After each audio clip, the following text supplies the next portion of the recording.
ജീവിക്കാനിപ്പോൾ ഒരു മോഹം തോന്നുന്നു. അതുകൊണ്ട് ചോദിക്കുക, കൊല്ലാതിരിക്കാൻ പറ്റുമോ? ചിത്രം സിനിമയിലെ വിഷ്ണുവിൻ്റെ ഈ ചോദ്യം കേട്ട് കണ്ണു നനയാത്ത മലയാളികൾ ഉണ്ടാകില്ല.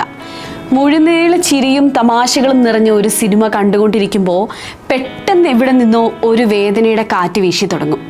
ഒടുവിൽ ആ ഹൃദയം തകർക്കുന്ന ഒരു ക്ലൈമാക്സിൽ ആ സിനിമ അവസാനിക്കും. നമ്മുടെ പ്രിയദർശൻ ചിത്രങ്ങൾ പലപ്പോഴും നമുക്ക് സമ്മാനിക്കുന്നത് ഇത്തരത്തിലുള്ള അനുഭവങ്ങളാണ്. ഒരു സാധാരണ പ്രേക്ഷകനെ ചിരിപ്പിച്ചു തുടങ്ങി ഒടുവിൽ ഒരു കണ്ണീർ തുള്ളിയോടെ വിട പറയുന്ന ഈ ശൈലിയാണ് പ്രിയദർശനെ മറ്റ് സംവിധായകരിൽ നിന്ന് വ്യത്യസ്തനാക്കുന്നത്.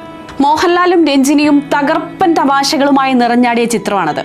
പക്ഷേ ക്ലൈമാക്സിൽ നായകൻ പോലീസിന്റെ പിടിയിലാവുകയും അവനെ തൂക്കിലേറ്റുമെന്ന സൂചനയോടെ കഥ അവസാനിക്കുകയും ചെയ്യുന്നു. വിഷ്ണുവും കല്യാണിയും കണ്ട സ്വപ്നങ്ങൾക്കൊപ്പം നമ്മുടെ പ്രേക്ഷകരും നെയ്തെടുത്ത ആ വലിയ കൊട്ടാരം കല്യാണിയിൽ നിന്ന് ജീപ്പ് ഓടി അകലുമ്പോൾ വിഷ്ണു എടുത്ത ഒരു ക്യാമറ ക്ലിക്ക് കൊണ്ട് അദ്ദേഹം തകർത്ത് കളഞ്ഞു. അത്രയും നേരം ചിരിയോടെ ഇരുന്ന പ്രേക്ഷകനെ വലിയൊരു വേദനയോടെയാണ് അദ്ദേഹം തിയേറ്ററിൽ നിന്ന് പുറത്തേക്ക് വിട്ടത്.